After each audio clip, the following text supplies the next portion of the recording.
Assalamu alaikum. We will get the program started. So if you are in the main purpose hall, please come here in the musalla.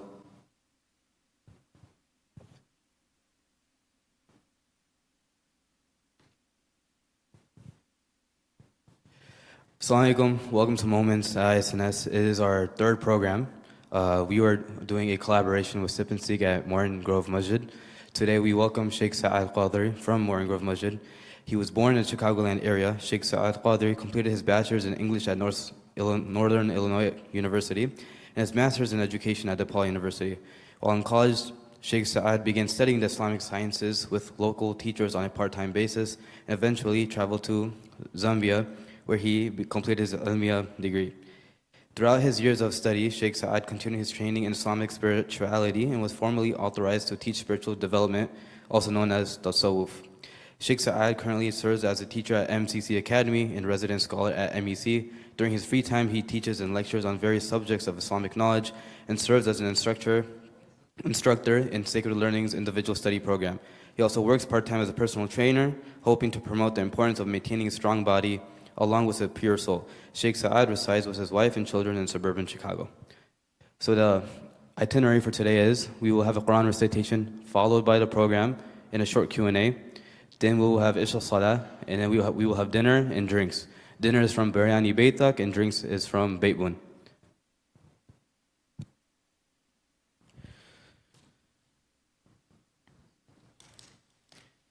أعوذ بالله من الشيطان الرجيم. بسم الله الرحمن الرحيم.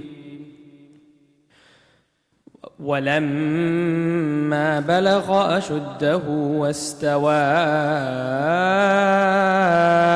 آتيناه حكما وعلما وكذلك نجزي المحسنين.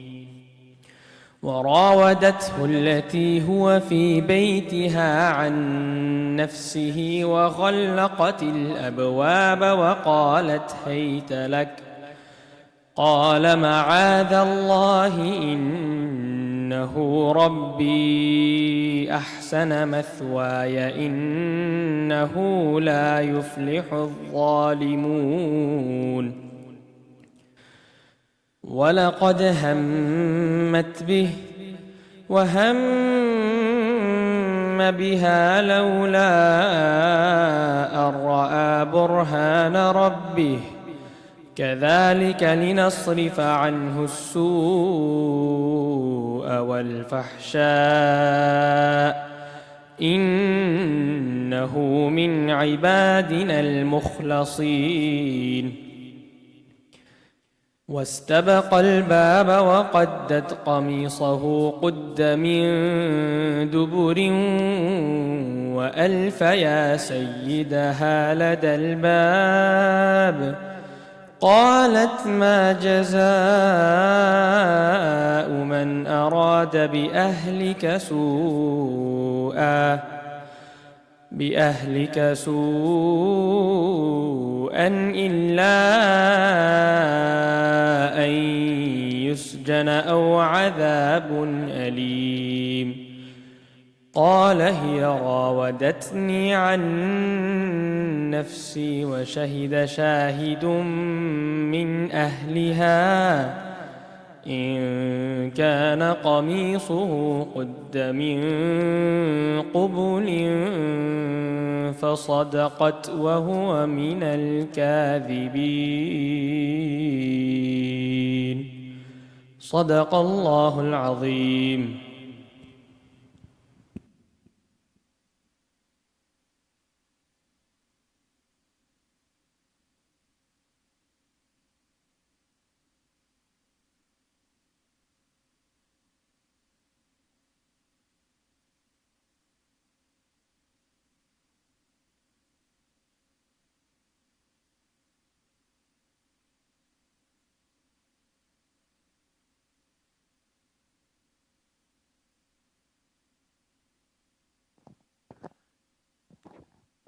بسم الله الرحمن الرحيم. والصلاة والسلام على أشرف الأنبياء والمرسلين وعلى آله وأصحابه أجمعين ما بعد رب اشرح لي صدري ويسر لي أمري وأحلل عقدة من لساني يفقه قولي ربنا زدنا علما ربنا زدنا علما ربنا زدنا علما.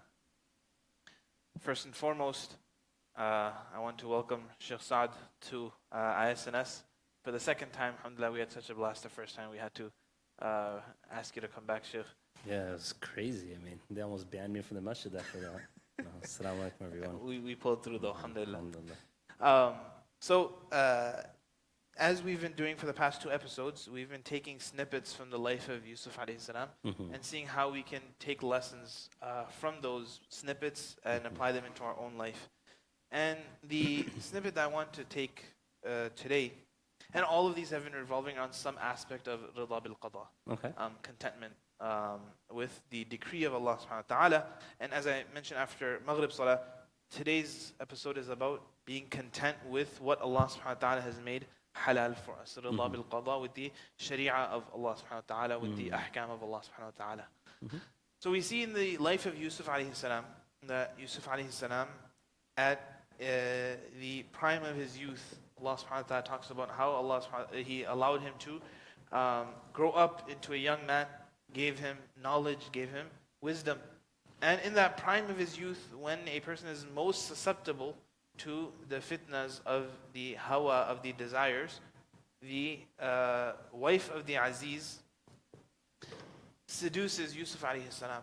So Yusuf alayhi salam was an unmarried man, is tested with the opportunity to commit a sin, commit haram. And when this lady, she closes the doors, غلقت الأبواب وقالت هيت لك, she locked the doors and she said come, she seduced him towards herself. She took care to create such an environment that if he chose to commit that sin, they wouldn't get caught. Right? She took all the precautions. غلقت الأبواب. So it was easy that it was easy to commit that sin, and apparently there would have been no repercussions in this world. They could have gotten away with it perhaps. And Allah subhanahu wa ta'ala also says that it was a tempting situation. وَلَقَدْ هَمَّتْ بِهِ وَهَمَّ بِهَا لَوْلَا أَرَّآ بُرْهَانَ رَبِّهِ. That had Allah subhanahu wa ta'ala not protected Yusuf alayhi salam, it is possible that he could have also desired her. But, so it was a tempting offer. The offer was tempting, the situation was right, everything was there. And Yusuf alayhi salam is in the prime of his youth, the most difficult time to resist and say no. And she is in a position of power. The lady seducing him is in a position of power. So, there's repercussions to not following through, not listening to her.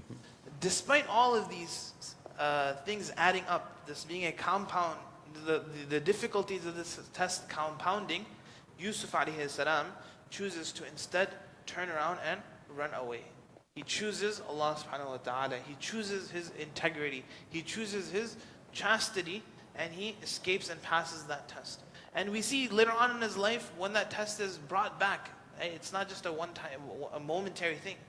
She persists. She plots and plans, gets more people involved to try to force him to commit that sin. And Yusuf alayhi salam is so adamant about his principles, so firm on his principles, that he says that I would rather go to jail, I would rather sit in prison for 15, 20 years rather than commit a sin and displease Allah subhanahu wa ta'ala. But those temptations, those tests are not exclusive to Yusuf alayhi salam. Allah subhanahu wa ta'ala tests each and every one of us with temptations. And often you'll see that when you are being tested, you're put in a situation of difficulty, often Allah subhanahu wa ta'ala will open the door to haram as a way out of that difficulty before He provides a halal outcome. So you'll see often, for example, someone loses their job. Now they're in a financially difficult situation. They're worried, how am I going to put food on the table? Months go by, they're looking for a job. And many a times people will come and say that, I got this interview, I got this job opportunity. The salary, is it permissible or not, is a little bit iffy, but this opportunity is there. If I take this opportunity, the difficulty that I'm going through will be removed.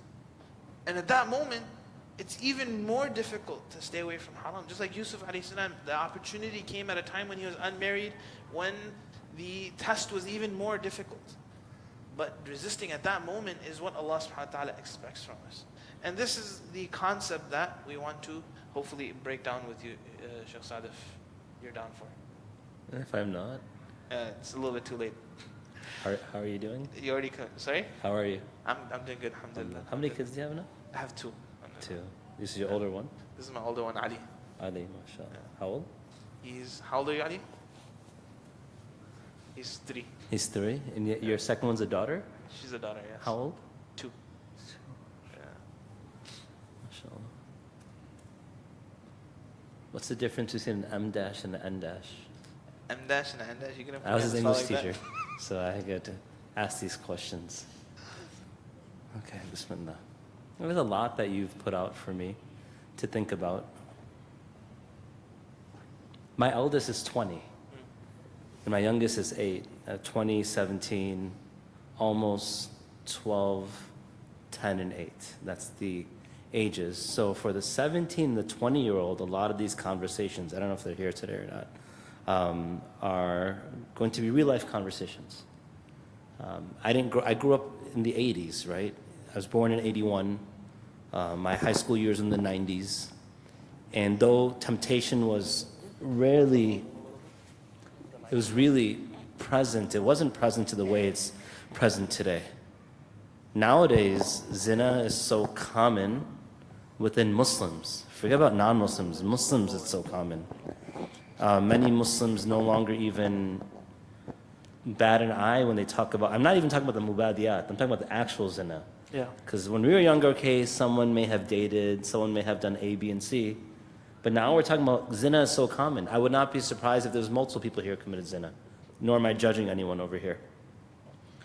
Things have changed quite a bit.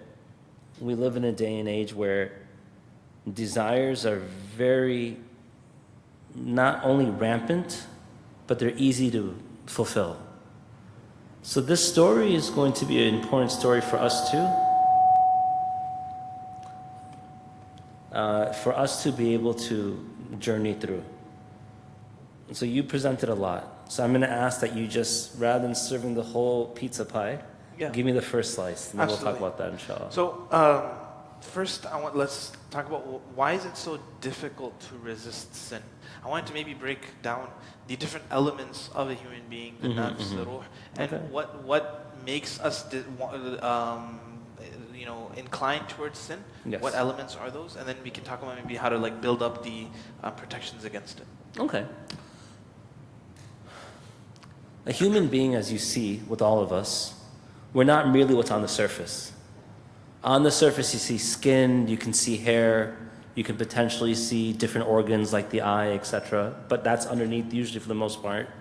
You can see the musculature around the skin that's wrapped around the body. You can see sometimes that if you're very vascular, veins, etc. But there's an external part of us. That's the body. There's a second part of us that's called the soul. And the body and the soul have to coexist. A body that could be absolutely stunning in appearance, six-pack, beautiful, whatever description you want to give, without a soul is completely useless. And a soul without a body, it doesn't have a corporeal form to be able to function. It's like a car, but there's no driver. And so they have to come together to meet. In both the soul and the body, they're going to have their own specific centers. There's a driver for each. The soul has a motivation or a driver. It's called the qalb. It's called the spiritual heart. And the body has a driver. It's called the nafs. And the nafs and the spiritual heart, the nafs is like your carnal self. And the way I describe the nafs to people, so I like to give the example of children. Children are not problematic. However, they listen to one person. That's themselves. If they're hungry, they'll cry, or they'll throw a fit, or they'll let you know they're hungry somehow. But with that hunger, there's often a desire, a want. So a child wants something to eat, and you say, okay, I'll get you pizza. And the child agrees, and then now you call the different pizza places, they're all closed. So you tell a child they're closed, okay, I'll get you chicken, fried chicken. But they're so excited about the pizza, they don't switch over to chicken. Okay, fine, I'll get you biryani. No, I want pizza. You got them to agree on something, they decided on something, and they become ziddi. In Arabic, it's did. In Urdu, we say ziddi. Ziddi, stubborn. Did in Arabic means opposite. They're just opposing whatever you want at that moment. And so when a person, that child just wants that one thing and you cannot appease them through other things, they just want what they want, that's the nafs. That's a good characteristic, by the way.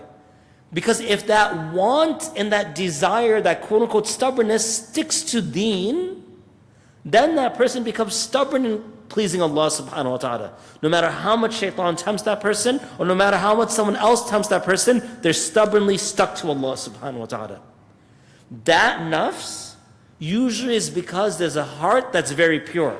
Because the heart is like an antenna, and qalb, it will turn, because that's what the term means, it will turn towards something, and if it could turn towards something good, that nafs is known as mutma'inna. It's the nafs that strives towards good. So now everything works in perfect order. If the heart, the receptor, the fu'ad, begins to get a type of impurity on the antenna, the signals are not received with the same efficacy, the same fidelity, and as a result, when the signal's thwarted a little, the nafs gets confused. So it sometimes gets the signal, sometimes doesn't. It becomes nafsul lawama. Nafsul lawama is going to be the soul that struggles back and forth. And then when the heart is heavily polluted, then what all of a sudden begins to happen is that nafs begins to not get signals at all. That polluted heart, nafsun mutma'inna. So the body is there, the soul drives it, the soul has a motivator, the body has a motivator. They're going to connect with each other, the heart and the nafs. When they're connecting at the highest position, kullu mawlud yulad al fitra, when it's on fitra, that nafs, that heart, the heart is pure, the nafs is pure, they're stubborn on their obedience to Allah. When the heart gets a little impure, the nafs now begins to see other than Allah as its motivator, and now they join together on sometimes obeying, sometimes disobeying. And that lowest form is when the heart is completely filthy, and then so the nafs is not getting the signals, so now it's getting signals from other areas. It's inclining towards signals, just like if your phone is ever roaming and you're not getting your signal from, for example, T-Mobile, but you get another local signal, and that local signal is drawing it away from Allah, that's nafsul ammaratun bis-su. So all of us have that. The person who purifies their heart, that component will guide their nafs. And if they don't, then it won't guide their nafs. That's a simple answer for your question. Absolutely. And then now the shaitani component comes in. So can you explain how the relationship between nafs amara bisu and shaitan? So shaitan has to whisper somewhere.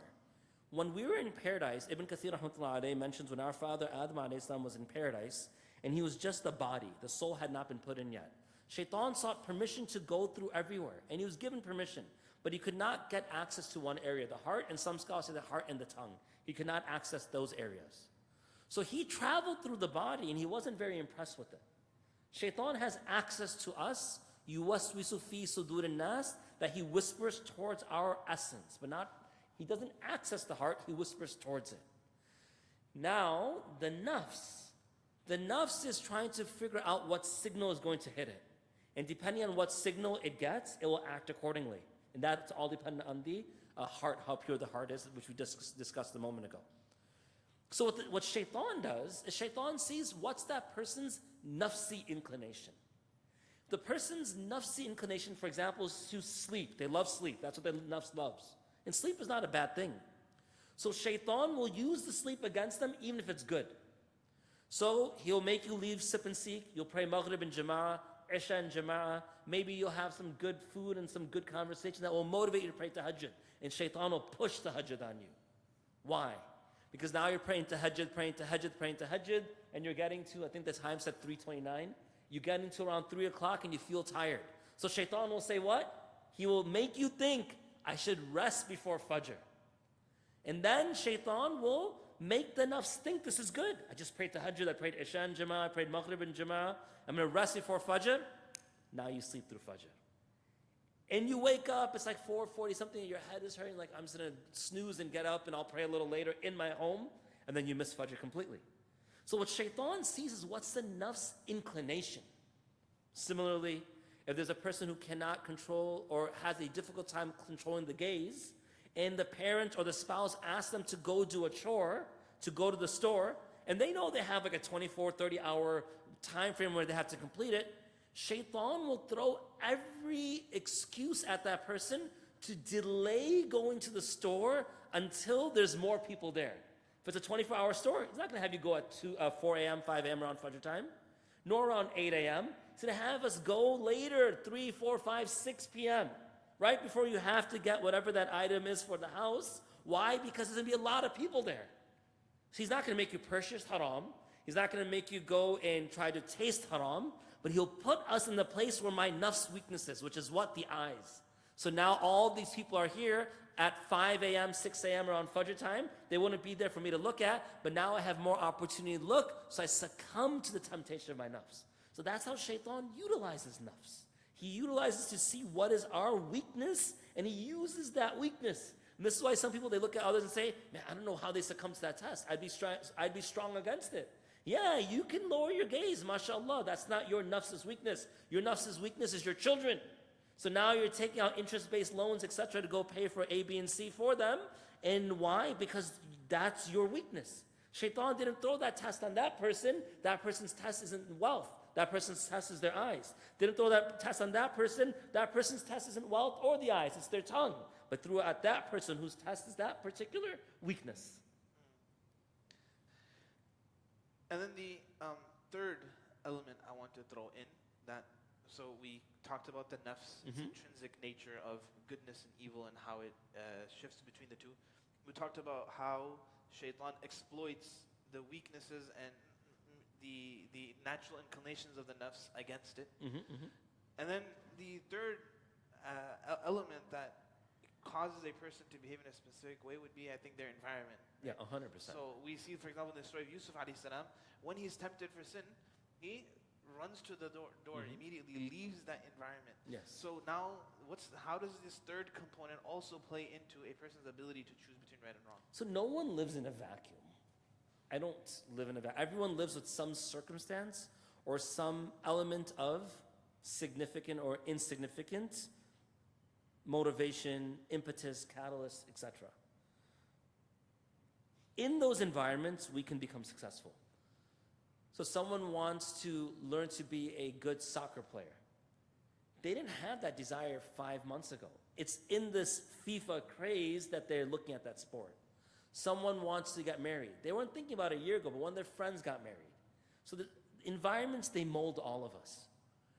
Allah subhanahu wa ta'ala has established environments in this earth to be able to encourage or discourage people towards things. So for example, the same sin that I may commit in my dorm in college, I probably won't commit in the masjid. The same sin I may commit in the markets, I may not commit in the masjid or even at home.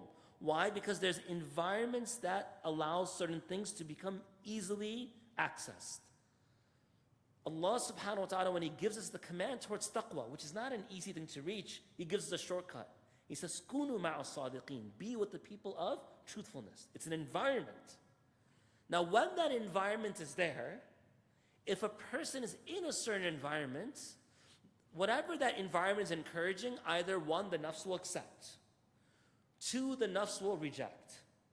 If the nafs rejects it, for example, everyone's here, it's time for dhuhr, and we have to pray the sunnah of dhuhr first.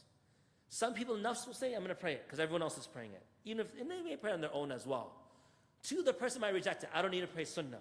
But then what happens, they see everyone else is praying sunnah, I'm just sitting here. I should maybe get up and do it as well. It may just be positive peer pressure, but they get up and do it. So the nafs, because it is pressured by different things in the environment, when a person is presented something in an environment, there's multiple components of that environment that will make the nafs respond a certain way. So the environment, it sets the stage to do something. For example, if I struggle in lowering my gaze, if that's the case, no issue. I mean, mashallah, this is good looking and all, but still in the end, like, I'm going to lower my gaze. No, I'm joking. I'm not looking at anything. There's women are covered over here. There's no women around over here for me to see. That area, the environment has protected me. So Allah commands us, subhanahu wa ta'ala, to be in these environments. Now the perfect example of this is with Maryam radiallahu anha, the great sage, the great saint, the perfect woman in history. Maryam radiallahu anha, the mother of Prophet Isa alayhi salam. When she was in the environment of the masjid, and Zakaria alayhi salam came, who was her mom's sister's husband, her aunt's husband, so her uncle. When he came to provide her food, because he was her caretaker, he found that she already was given food, but the food was very unique. One, it could not have access to her in any way, because he was the one giving her food. Two, it was from things that were out of season or out of place. There were very special foods that were divinely given in some way. So when Zakaria alayhi salam asked her, "Anna laki hadha?" Where is this coming from? How'd you get this? She said, "Huwa min indillah." She had full certainty, this is from Allah. That certainty was the means by which Zakaria alayhi salam was encouraged at that moment, هُنَالِكَ دَعَا زَكَرِيَّا رَبَّهُ, to make dua to Allah, that if she can get fruits from out of season, give me the fruits of marriage from out of season, because he, according to some narrators, is 120 years old at this point and still does not have a child. He makes dua to Allah, يُبَشِّرُكَ بِيَحْيَا. Allah gives him the good news of Yahya alayhi salam. Just a page later, we see Maryam radiallahu anha is out of the environment of the masjid. She was cleansing herself, she was bathing after her cycle. And when she's returning back, a man, which is actually an angel, stops her. And so he gives her the news that you will be given a child. She asks how this could be this case. وَلَمْ يَمْسَسْنِي بَشَرٌ. She already challenged him, don't do anything wrong. He said, I'm an angel. So she's accepted he's an angel, and he gives her the news that Allah will give you a child. And she asks, how can something that goes against the natural order? I haven't been married, I haven't done anything wrong. How can that occur? Yet just a page ago, she was speaking about the natural order. Food doesn't appear from nowhere. The ulama, they say, in this case, she was in the masjid, the place of certainty. In this place, she was out of the masjid. So even that certainty had a slight decrease. So all of us have to think, when I'm in a place of doing anything, sin, non-sin, etc., where am I? If I'm alone in the room with my laptop, I will be much more likely to sin on that laptop than if I'm around all of you with my laptop at this moment. Same laptop, same Saad, different environment at that particular moment. So now we broke down each of these individually, and I want to combine it now in a day-to-day scenario, because we don't have the luxury of isolating these three things. Of course, yeah. All the time.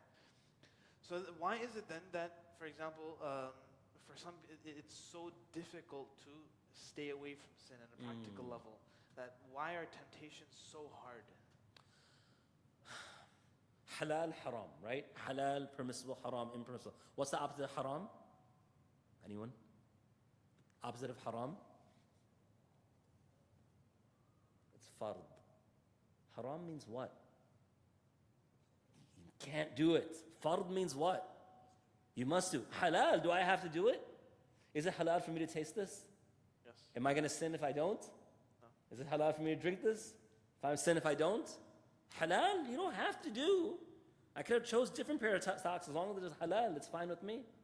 Right? And you don't have to do halal. It's permissible. So we have to first understand the paradigm of permissibility. Sometimes we think halal, haram, halal is part of a larger spectrum. Now haram, what's haram? Haram comes from this idea of hurma. It's a sanctified reality. Something haram, so I want to take us many years back, centuries, millennia back.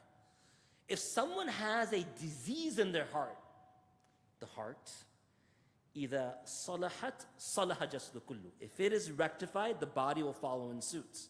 But if it's fasadat, if it's corrupted, the body unfortunately follows in suit as well. So if a person's heart has a disease of the heart, we have to recognize diseases in the heart are not necessarily problematic. Now you might say, how? Let's say one of you comes in wearing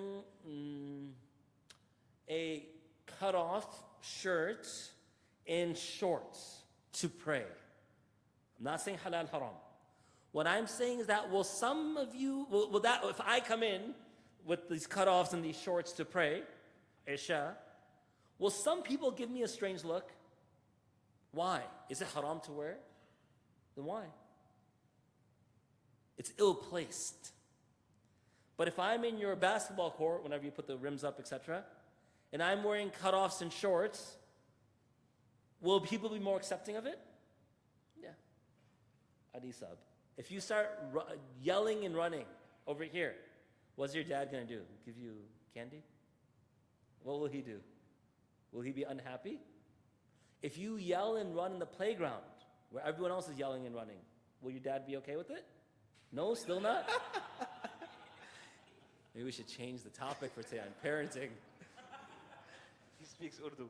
Oh, he speaks Urdu? Yeah. Okay, well, I'm not going to even try over there. Your dad will be a little bit more comfortable with it. Why?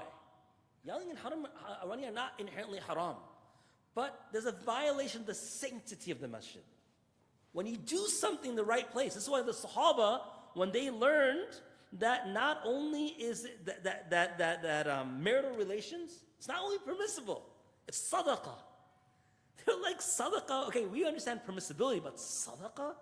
And the Prophet ﷺ told him what? If you did it in the haram way, isn't it sinful? So if something's appropriated in the proper place, it's actually rewarded. Do the eyes want to look at things? Yes, they do. Now look, I have brown skin. Why do I have brown skin? Probably one of my ancestors had brown skin. My father has brown skin. My other 3 siblings have lighter skin. Why? Because my mother has lighter skin. I have certain facial features. You'll find them in my mom, my dad, or someone above us. Why? Because genetically, I have asthma. My siblings they had asthma. My kids have asthma. My kids have asthma because I have asthma. It's linked to the good looks gene, so it's hard to separate. So now you have this. Why? Because I have it, they have it. Genetically, they are predisposed to certain things because I have it. Who's our father? Adam alayhi salam. He was told to do what in رَغَدًا حَيْثُ شِئْتُمَا. Whatever you want in paradise, do. Does that include looking? Yes. Does that include eating except for that particular tree? Yes. Does that include sleeping as much as you want? Yes. You genetically all got that. Now, I'm not my father completely. I have parts of a genetic code. So all of you spiritually inherit some genetic code spiritually from your father, Adam alayhi salam. To look is not haram. Look at your spouse as much as you want. But just like yelling in the masjid is problematic, but yelling in the playground is okay. Just like wearing shorts in the masjid is not preferred, but doing it on the court is fine. Just like that. Do you have a no eating in the masjid rule here? Yes. Just like eating over there is okay, but eating over here, it's only 10 feet. Cross that hall. But all of a sudden you can eat everything you want. You bring it in here, that's it. You're going to get torn apart. Because the wrong place, all of our spiritual diseases, it's just doing something in the wrong place. So this is why we're told, if you're hungry, just wait 20, 30 minutes. We'll be done. We'll eat over there. This is why you're told if you're falling asleep, bro, the talk's almost over. Just go home and sleep. And we're told here what? These dispositions that we have, just wait. Either one, until the halal opportunity proposes itself or presents itself to you in this world, or 2, until the hereafter. You'll get it, but either later in this world or in the hereafter. So that is sort of our spiritual genetic code. Now to go further into your question, why is it so hard? Because it's in us. It's inside of us. And just like the child, remember the nafs is like what? What was the parable, the samud that I gave? The nafs is like a child. The child that's not, like my kids don't do that. MashaAllah, you train them well. My kids, your glass would be broken and something would be peeled off. They're all over the place. I didn't train them that well. Their mom did a great job. I'm just like, whatever, it's all good, doesn't matter. Kids usually are not sitting in tashahhud position for an hour. MashaAllah, MashaAllah. May Allah increase him and preserve him and protect him. Come on, no evil eye, okay? Whatever, no joking. So this whole thing, most kids are going crazy. Most nufus are going crazy. Most nufus, the nafs, they're going crazy. But some people have matured. So they know either have to wait to the halal opportunity or to the hereafter. So this is why people struggle, because it's not wrong. What's wrong with looking at a woman for a man or a man at a woman if they're in the halal situation? What is wrong with eating what you want if it's halal? There's no haram. Look, can you have wine? Yes, you can. Just in Jannah. Not here. You can, but just not here. Just like a kid who's 17, can he have wine? No, not in this country. But all of a sudden, they turn 18, can they have wine? No, they still can't. They're 20, can they have wine? 20 years old and 364 days, can they have wine? No. But all of a sudden, one day later, oh, everything's okay. Because the time passed for what the country considers to be okay.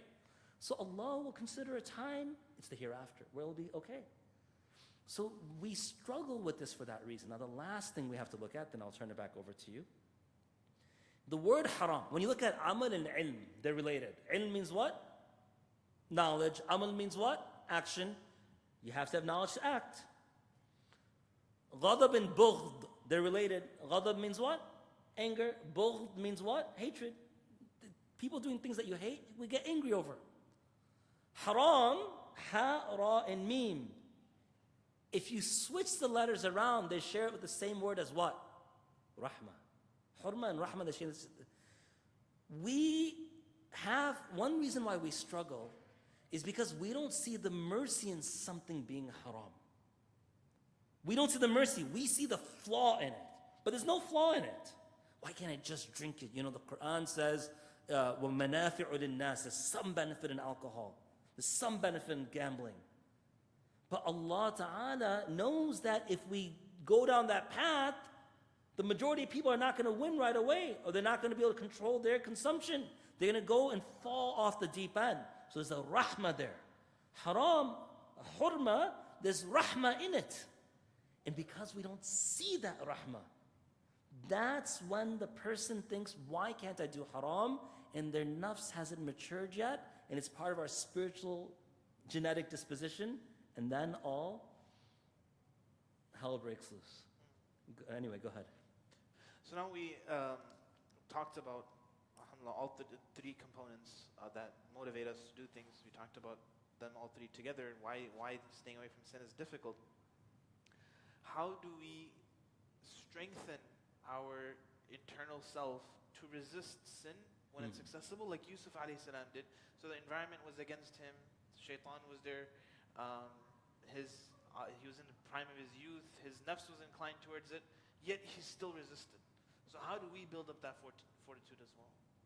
So Prophet Yusuf alayhi salam is the only complete story that we got in Quran.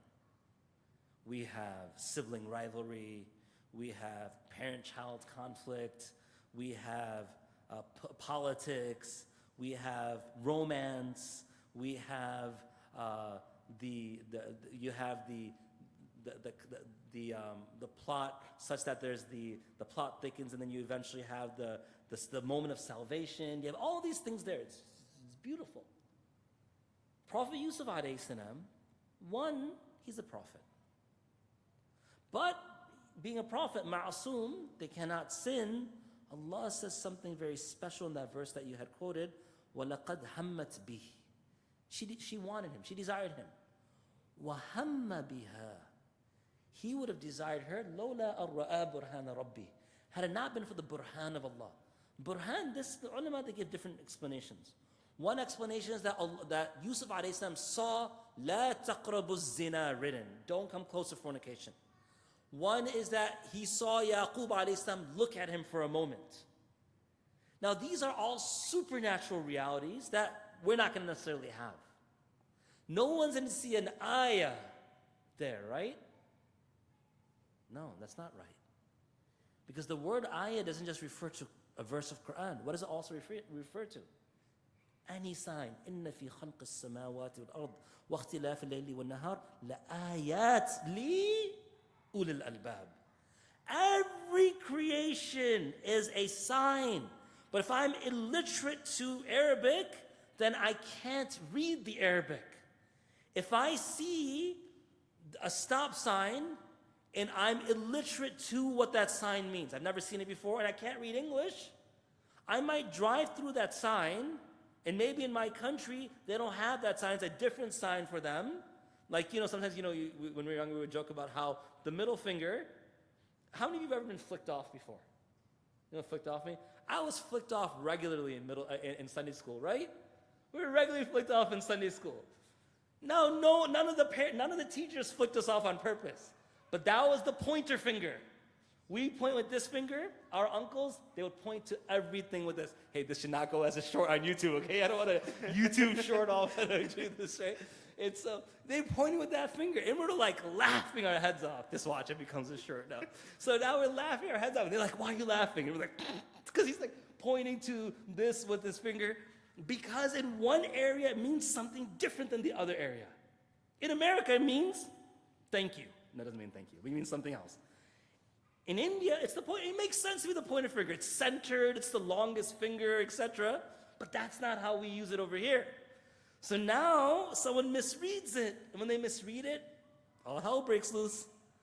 If you don't know what a sign is saying, so now someone says Prophet Yusuf alayhi salam he saw la taqrabu zina on the wall, and it made him remember Allah.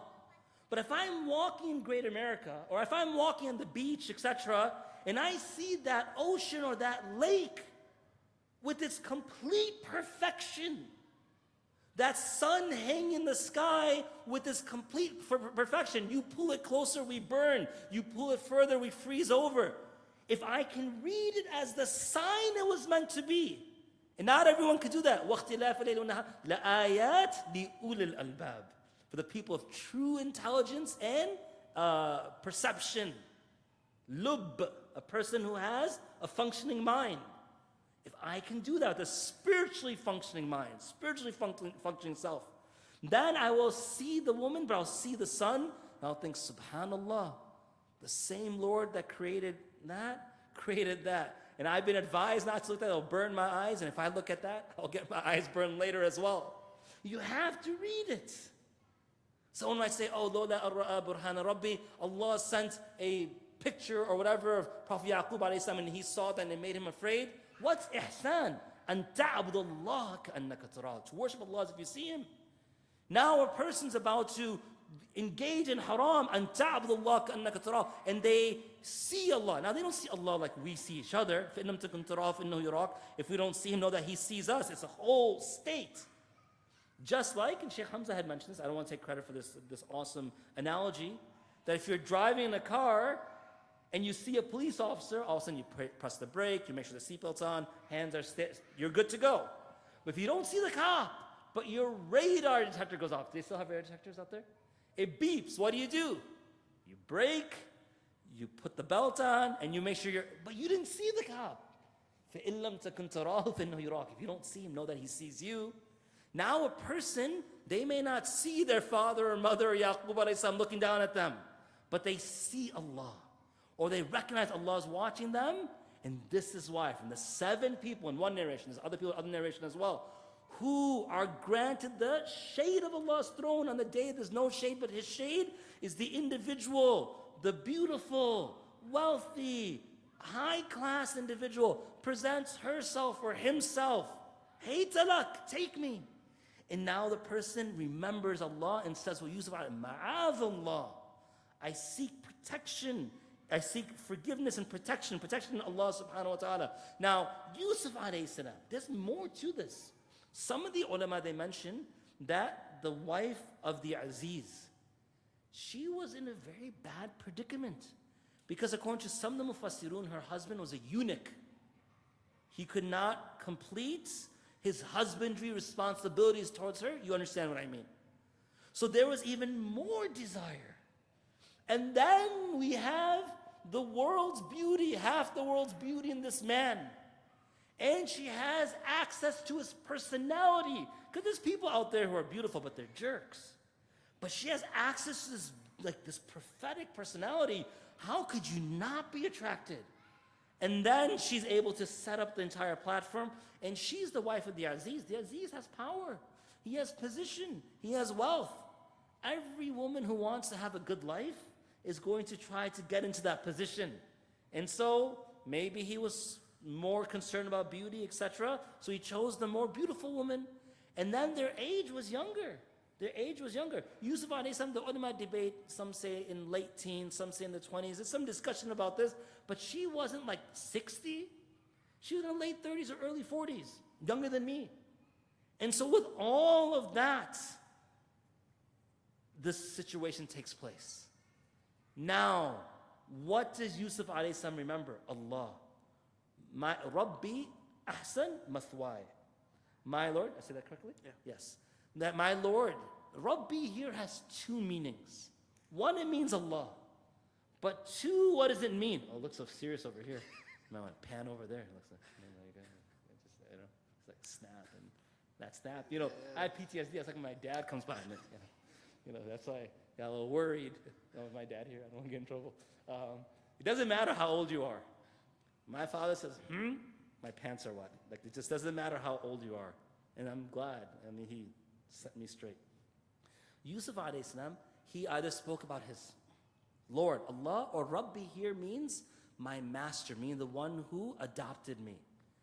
So if we cannot see the signs of Allah, if we cannot see the presence of Allah, then we should at least see, I'm literally, because what did he remember? The favors of his master, the favors of his Lord.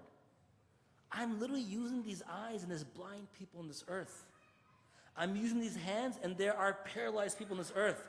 I'm walking with my feet and there are people whose feet do not function on this earth.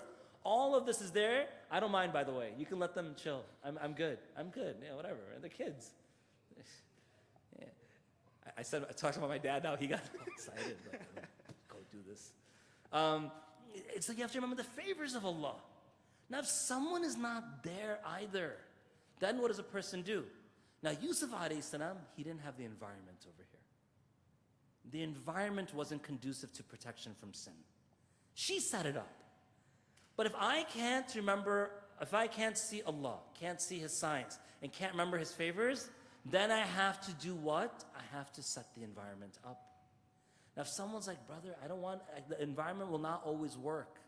True. This is where we have to spiritually begin to work out. Everyone physically works out. Very few people spiritually work out. You don't physically work out so that you can, post something on the internet about your new max, and then you say now you're deadlifting 500. And you're like, if you can't do 500, then you're no one. No, you couldn't do 500 like 2 days ago. But at that moment, you're making the world feel bad. That's not the reason why.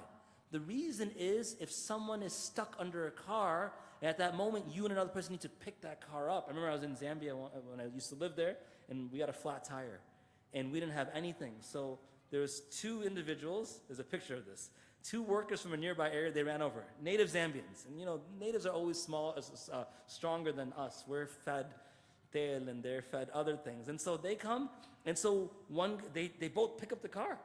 They pick up, it wasn't like a Yukon or something, it was a Honda Fit, but still. And then the guy went to start to take the wheel off, so I held it, and the other person held it, and that's why you work out. You push the sled, so if someone's car breaks down, that you can push their car. That's why you do it. And you work out your soul, so that when the blanket feels heavy at Fajr, you thrust it off. And the eyes can't close in the mall, you force it shut. And the hand or the tongue is too uncontrolled, then you put that control there. That's why you spiritually work out. And there's a whole conversation that has to be had. So we talked about the solution of resisting sin when it's available. It requires the soul to be worked on, to be strong, to have that willpower. On the inverse, what weakens a person's resolve? What makes them more susceptible to sin? Because you talked about how the relationship between the qalb and the nafs, and how when the heart is rested, it becomes easier. It seems kind of like a vicious cycle, right? That you sin and then the sin becomes easier. So can you explain that trajectory for us? It is a cycle. So you just give up. No, don't give up. So there's a couple things. Number one, every sin opens up the door to the next sin. So the Prophet ﷺ told us what? That he said, أَتْبِعُوا السَّيِّئَةَ الْحَسَنَةَ تَمْحُهَا. Follow up a sin with a good deed, it will erase it. One, it will erase the deed itself. But two, it erases the impact of the deed. Like when someone comes, you have a client, I don't know if any of my clients are here, but they come and they say, man, I had a really bad day yesterday. It was the weekend, I had to go to a wedding, and then I ate XYZ. Well, you ate XYZ at the lunch or the dinner, whatever. Let's just pretend it's lunch, or let's pretend dinner. But that dinner where you were there, where they're like, eat, and you're like, okay, I'll eat. And part of you like, no, but part of you's like, yes. That didn't force you on the way home to stop off for like a beverage and to pick up a dessert, etc. No, that was the results. When you eat carbs, you want carbs. It just exposes you the desire of more. So what do? You make sure the next meal is solid, so then that bad meal doesn't turn into a whole cheat day. It's just a cheat meal. So when a person sins, you have to immediately do a good deed, because it closes the door to the next sin.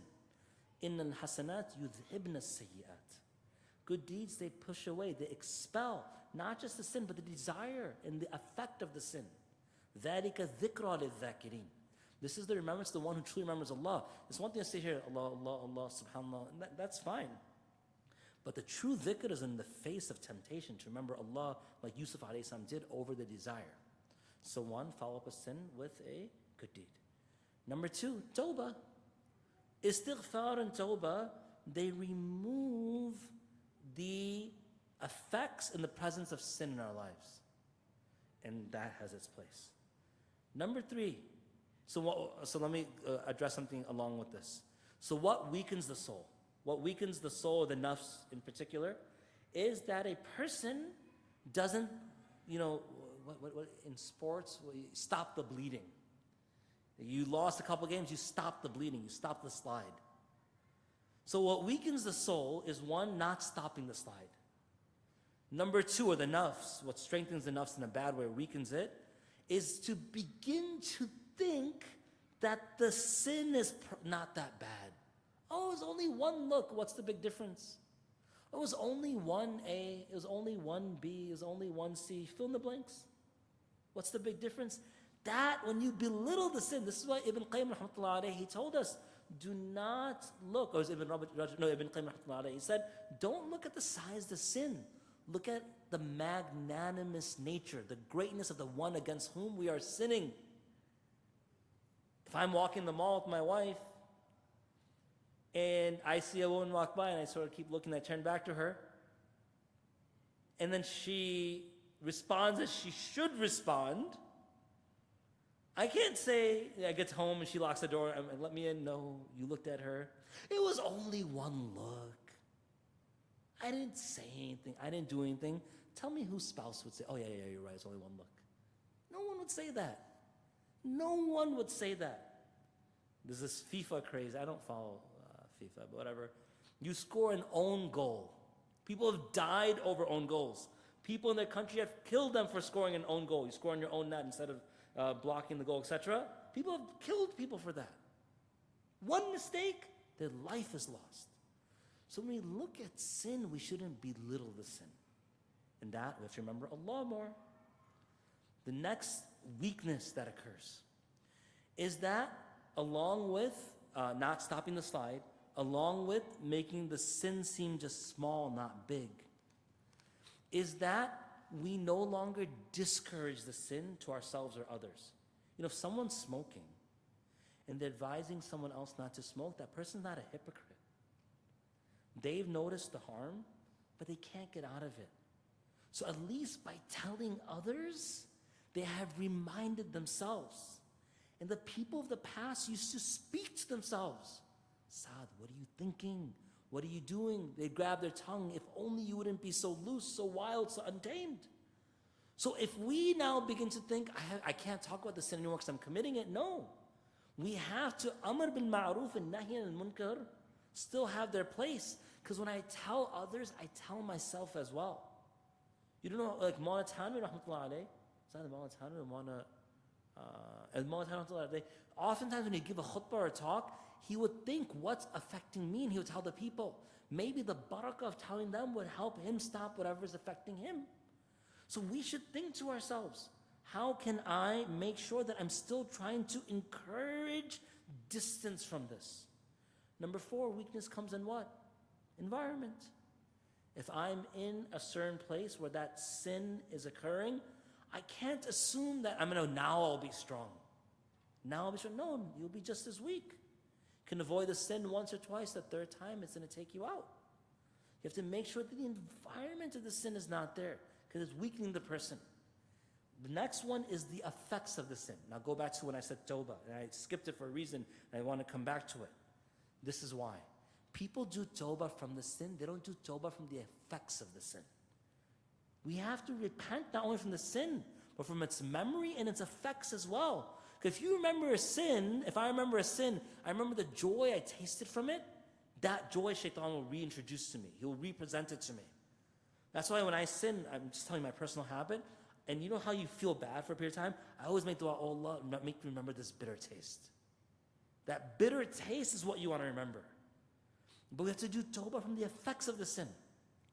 It's one thing for a person, let's say they quit smoking, just quit smoking. But their lungs haven't healed yet. Now they have to get over the effects of that particular act.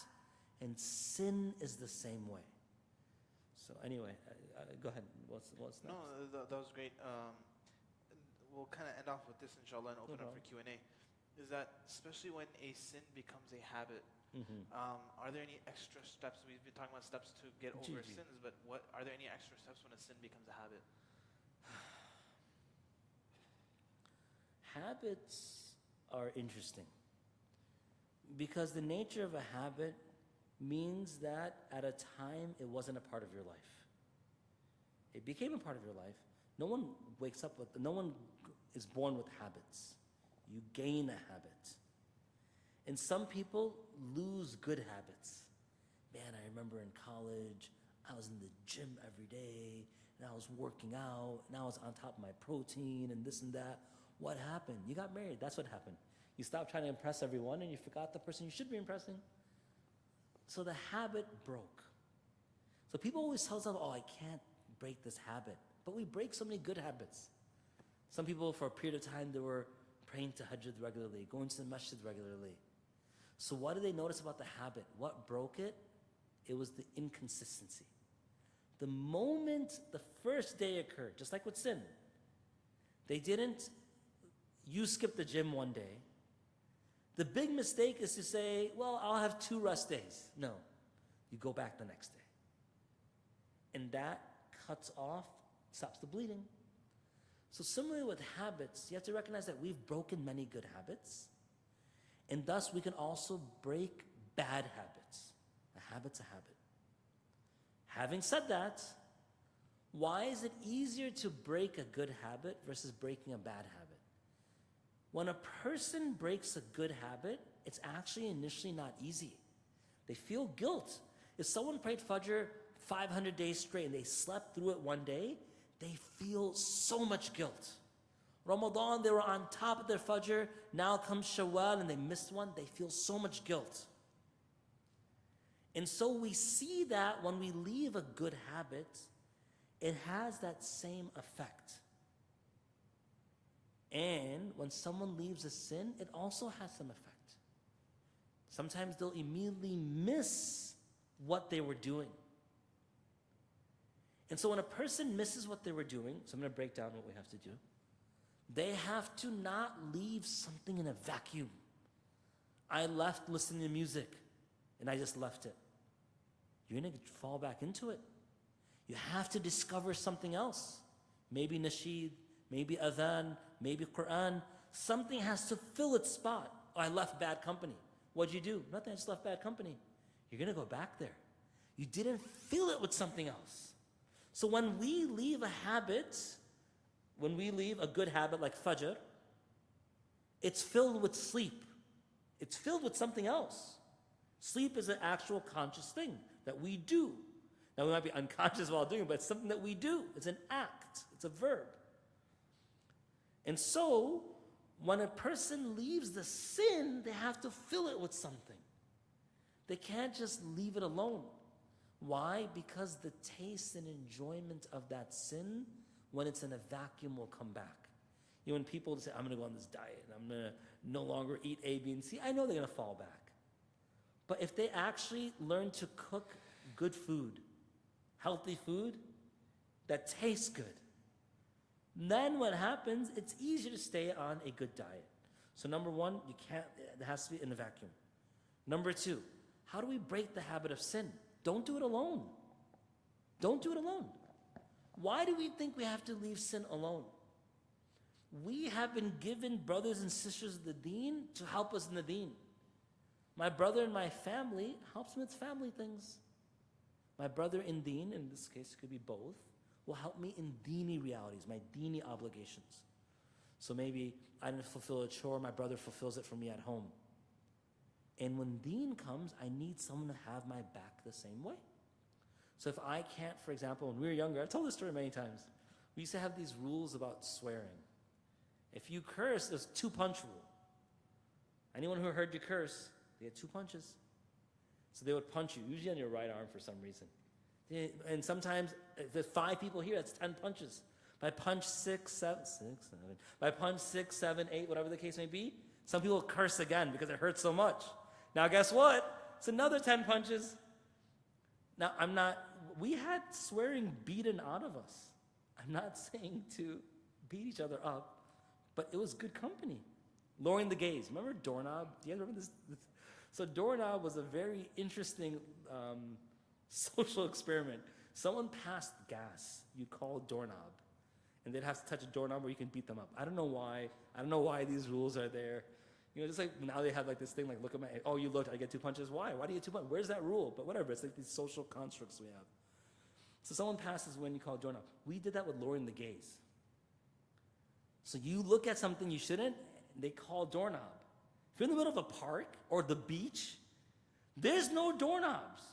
If you're driving on 294 and you're with a bunch of guys and you look at that sign, that billboard that has something inappropriate, and don't lower your gaze, and someone else, they say doorknob, there's door handles. Door handles don't count.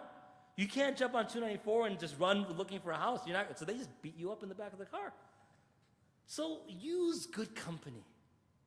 Come up with some innovative way yourself to go ahead and begin to use your company to your advantage. Number 3, penance. If I do A, I'm going to, it shouldn't be like, oh, if I do A, I'm going to vacuum my room. No one cares about that. Okay, I misuse my eyes, I'm going to give away $50 in charity. $50 is hard to give away. I didn't pray Fajr, I'm going to spend 2 hours doing charitable work somewhere. That's not easy, giving away 2 hours. So that type of stuff, a penance, makes you really recognize, oh, I shouldn't have done that. We out of time? No. I Okay, was cool. doing inshallah. I'm going to continue. Okay, cool. I don't know. Penance.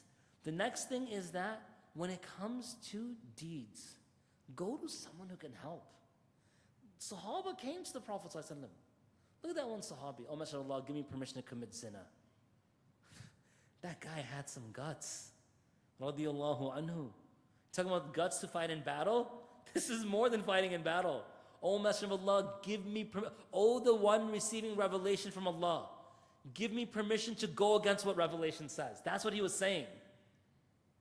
And the Prophet ﷺ dealt with him very nicely, very gently, which, by the way, if someone comes to you with seeking help, help them. But there are people trained in this. There are people trained in the science of leaving sin. So go to them. You don't have to tell everything you've done. People say, oh, I don't want to go tell everything. Don't tell everything. Just ask a general question. If someone struggles with their gaze, what should they do? You don't tell them about pornography or this or that. Just tell them. That's it. That if someone struggles with their gaze, open-ended question. But the more serious you get, the more you tell that person, actually, I'm on OnlyFans, and I also look at pornography, and I do this and this and this. The person realizes, oh, it's much more than I thought. Okay, now let's see what the issue is. And they will help you out of it. The next thing, make dua. Why are we always looking for practical ways? The most practical way, practical worldly ways, is Allah. He's the one who can take us out of everything and anything.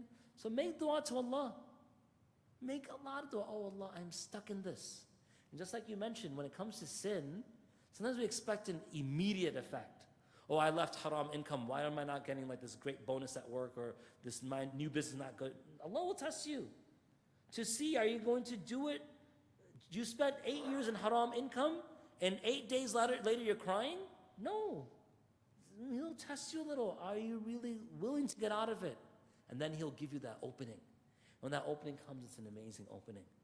Such that people who used to commit certain sins, they never go back to those sins and they don't even know how. It's all from Allah. It's all from Allah. Next thing, increase your dhikr. Dhikr, the more we do dhikr, the more it's in our heart. The more it's in our heart, the moment shaitan whispers, fi sudur, he goes to our sadr, to our chest, what will happen? The remembrance of Allah will come forth. And then we'll be too embarrassed in front of Allah. The next thing is tawbah. Even, remember I said tawbah, I have to cover like a little. So don't fall in this trick of shaitan. Oh, I'm not going to do tawbah. I'm just going to fall in this sin again. Tawbah is from tawfiq. Not linguistically, but it comes from tawfiq. Like meaning, if you're not given guidance, so you're not going to do it. So if Allah put tawbah in your heart, that means He wants you tawbah. ثُمَّ تَابَ عَلَيْهِمْ لِيَتُوبُوا.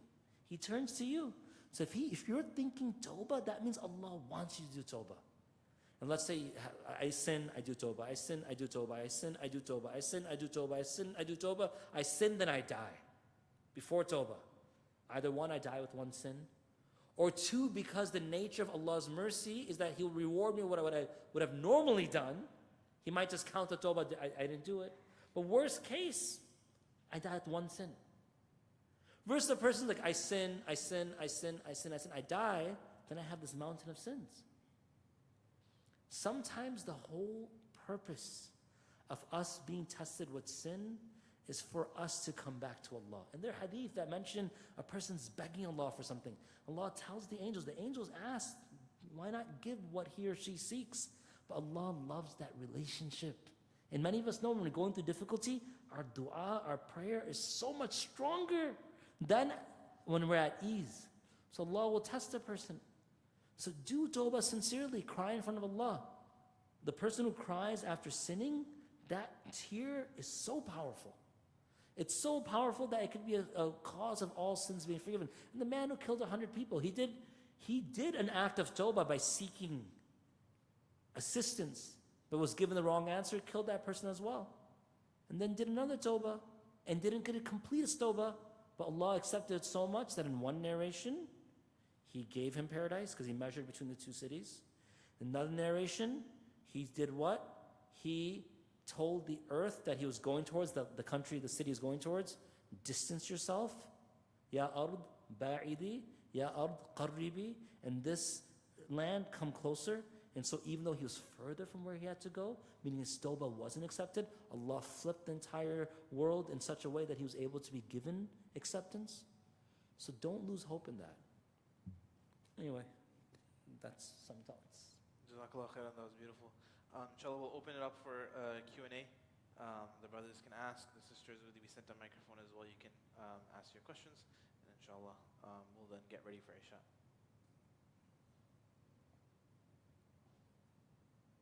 Ji, yes. Wa alaikum assalam wa barakatuh. Bring the mic to you.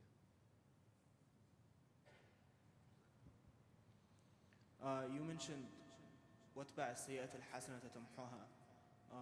How do we calculate or measure what hasana to follow the sayyah? This is a really good question. Because look, if I commit a major sin, do I just follow it up with a minor good deed? Yes and no. Do the immediate good deed.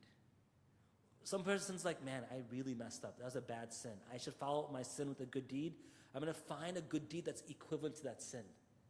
In the meantime, there's a leak in your iman. And the person's losing all that benefit. Because sin, it doesn't just accumulate. It also causes habitat a'malukum. It causes a leak in your book of deeds, and your deeds go away. So you want to plug that. If you have an air leak in your tire, you patch it initially, or you put that spray, you do whatever you can to get yourself to the place where they can finally fix it or replace it. So don't worry about the size. Even if it's astaghfirullah with sincerity, do that. Do that. Because, look, when some scholars say Imrat al-Ghamidiyya, some say the woman from Juhayna, radiallahu anha, when she came to the Prophet ﷺ and said, "Oh, mashallah, I committed zina," and the seed has sat, meaning she was expecting. The Prophet ﷺ, she committed her sin, which is a major sin. She told the Prophet. Now, he ﷺ told her, "Wali, take care of her until she delivers." In some narrations, let the child get old enough that it can eat by itself. So this is years passing by now. Then she returned back. How? She could have run away. She could have done anything. What was the catalyst that brought her back? Some scholars say it was her initial step. In atani yamshi ataytahu harwala. If you come to me walking, I go to you running. The hadith, Allah doesn't, we take one step, meaning the smallest thing we can do. And Allah comes full force towards us. So do it with sincerity. And then if you see another good deed, then follow it up with that as well. So if you're like, man, not you. Someone says, man, I really messed up. I did this major sin. Do istighfar with sincerity right away. That's not enough. No. My Lord's ability to forgive far outweighs my ability to sin. That's why we never lose. This, by the way, one of the greatest tricks shaitan gets you is despair. We don't despair in Allah's mercy. It's actually a major sin. So do whatever you can, and then think about later, subhanAllah, I should do more. And then do more. And then do more, inshallah. Any other questions? If We not, have a question from the Gigi. sister's side. Can you hear us? Yes. Jazakallah Okay. khair. So we had a sister ask, when someone makes dua for something and when they receive it, they distance from Allah. Why does that happen? And how does someone continue to be grateful for the answer of their dua while also strengthening their connection with Allah? Good question. When Imam Ahmad bin Hanbal rahmatullah alayh had gone to the mihna, he went through that test of is Quran created by the Mu'tazila. And he was imprisoned and he was flogged and it looked like he would even lose his life. And then eventually he was freed, and then the caliphs came back to recognizing they were wrong, and they tried to honor him. They tried to give him gifts and really raise his position. He was known to say that the time he was tested through flogging, through imprisonment, through physical torture and pain was easier than the time when he was honored. Because when the nafs gets ease, it becomes complacent. So now, and that's the preview to the answer. So that's an important principle to remember. The nafs oftentimes turns to Allah really for a nafsi reason, for a selfish reason. And what is that? I know He's the only one who can take me out of it. But that nafs that turns to Allah in times of ease, you know they've connected to Allah. So it's natural and normal for a person to have a deep relationship with Allah when they're in need and it goes away. It's not a good thing, but it's unfortunately normal. Why is it normal? Because the fact that we probably were having a very transactional relationship with Allah. We thought it wasn't. We thought it was deeper. But then when we got what we wanted, we see ourselves backing up, it shows that it was transactional. Thus, Allah often delays people in getting their response so they can deepen it from a transactional relationship to a true relationship. So what do you do now? What we should all do is when a person is going through difficulty, they have to, number one, recognize that this is ajab. Ajab in the Arabic language refers to something that's attractive and towards something that's strange, that's amazing. So the Prophet ﷺ used that term, لِأَمْرٍ مُؤْمِنٍ, for the affair of the believer. Why? Inna amran mu'min. The affair of the believer, all of it is good. If they're afflicted with difficulty, they sabr, they have patience. And if they are afflicted with good, they have shukr. In a narration, the Prophet mentions the sa'imus sabir, the patient faster, the one who fasts and is patient, is like the الطائم الشاكر كالصائم الصابر. The one who eats and is grateful is like the one who is patient when they're fasting. Meaning the one who's given and they're grateful, their position is like the one who had something withheld and they're patient. So when a person's going through difficulty, the response in the difficulty is very much connected to how the person prepared themselves. Remember how I mentioned like we lift so that when someone's car breaks down, that's why we weight lift. Like if a man wants to really impress his wife, so in college years he's learning to cook, so he can cook for her when they're married, or a woman towards a man, etc. It's not for the moment, all of this momentary benefits. It's for the long run. So in the test, this is why you have to connect to someone who is close to Allah, because they open these doors for you. In the test, that person has to begin to see not what is afflicting me that I have to be patient with, but the one who's close to Allah, even in difficulty, is grateful.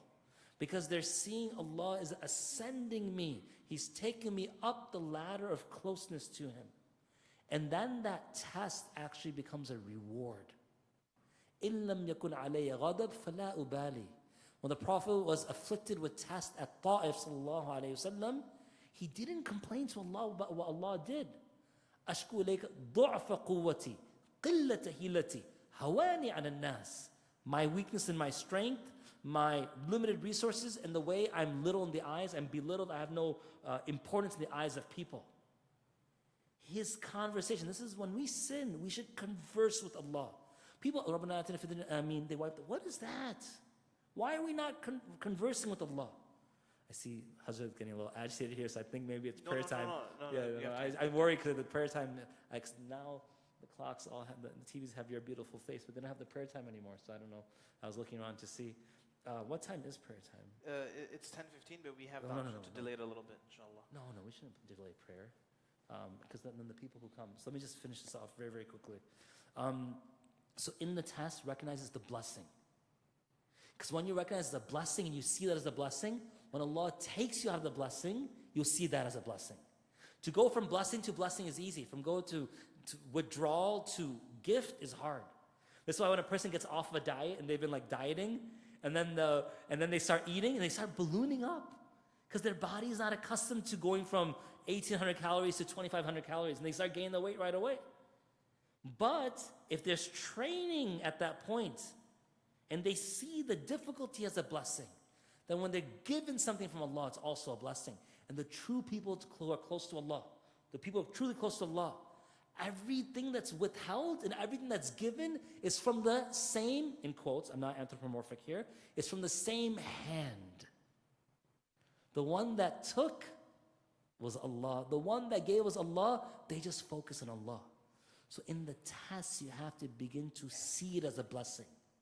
Now, for most of us who don't do that, and then a difficulty is uplifted, then what does a person have to do? The person should at least recognize I need to maintain some semblance of what I was doing. So I was praying all my prayers in the masjid, and I was making tahajjud, etc., because I didn't have a job. Now you have a job, you can't make all your prayers in the masjid. So you say, I'm going to still keep some semblance. Because my free time I gave to Allah, and now my free time is restricted, but there's still some of it. This is why when people have these weddings that are very elaborate and often have haram things in it, extravagant weddings that have haram things in it, they say, well, it's only once. No. That's the only wedding you're going to have. That means 100% of the time you fail that test. So when I have 10 hours free time, or I have 10 minutes of free time, it's the same idea. Am I giving my free time to Allah? Am I giving my free time to Allah? So whatever you can do at a micro level from that initial macro experience, because the nature of the test, in ease, that micro submission will have a lot of weight with Allah, because He will see you're doing this in gratitude, not in need. I think we really have to stop. The last question that we already got from the sisters, we can wrap it up after that, inshallah, was that as parents, how do we create an environment in the home that our children are brought up with these principles and trained to resist sins and temptations from the age of innocence? Hey, you should answer that question. Look at your kid. He's doing dhikr the whole time. Mine would be like running amok. So, how do we as parents, and this is a long answer, I really don't want to delay the prayer. Okay, let me try to speed through this. Number one, recognize that you're not your parents, your child's friend. All these parents, oh, beta, I know what you're going through. No, you don't. I don't know as a 45-year-old what my 20-year-old is going through. You don't know what they're going through. So don't pretend. I'm just being honest. We did not have that availability of sin back then. We can say, I sort of understand. I can empathize a little, but don't pretend, because that actually pushes the child away. I know what you're going through, but I stayed strong. Yeah, I'm sure at Osmani University in the 50s, there was a lot of, it's different now. So that's number one. Number two, make the home a place the kids want to be. If it's all yelling at home, then why is he never home? I wonder why. Make the home the place they want to be. So then they come home, they seek as a place of protection. Number three, you have to limit the things that introduce haram. Even screens, they introduce haram. Don't give it, oh, I have to be my kid's friend. Every other 7th grader had it. If every other 7th grader has a gun, you're not giving your kid a gun. You're not going to do it. But that's what we're doing. Number four, connect them with someone. Because we play with them for 7, we educate with them for 7, and then what do we do at that point? We are companions for 7. Right? لاعبهم لسبعة وأدبهم لسبعة وصاحبهم لسبعة. Now you have to let someone else, and you watch from a distance. Mufti Taqi Uthmani, Hafidhullah, his father Mufti Shafi rahmatullah alayhi, he didn't do his tarbiyah. He had Maulana Madni rahmatullah alayhi do his tarbiyah, and Maulana Tanwi. Even though he was qualified, because the kids with parents, it's not going to be the same way. And finally, make it a fun habit to come to the places of people with piety. One thing I noticed in my older two, in Zambia, we always went to places of people of piety. So they got a lot of du'as. You can see it on them. The younger 3, la hawla wa la quwwata illa billah. It's not their fault, it's my fault. They're great. I mean, mashallah, they're wonderful kids. What I'm saying is that they don't have the same type of demeanor that those older ones had. Because the places they're around haven't been the same, and the du'as they received have not been the same. So I have to be better about that, inshallah. They're great kids, mashallah. Alhamdulillah. Jazakallah khairan, Shaykh Saad, for your time. Jazakallah khairan to everyone for attending and making this special event. Inshallah, we have 2 episodes left. The next one we have Maulana Bilal ibn Yusuf coming from California, inshallah, to talk about how the story of Yusuf alayhi salam, when Allah subhanahu wa ta'ala finally gives him relief and success. Going back, the question that the sister asked, how he deals with the removal of those trials and tribulations. And then that will be July 31st. And then August 7th, inshallah ta'ala, Mufti Azim ad-Din is coming to talk about what happens when the test that Allah subhanahu wa ta'ala puts us through never goes away. It's destined for us to only receive relief from that in the Day of Judgment. How do we deal with our du'as not being answered in this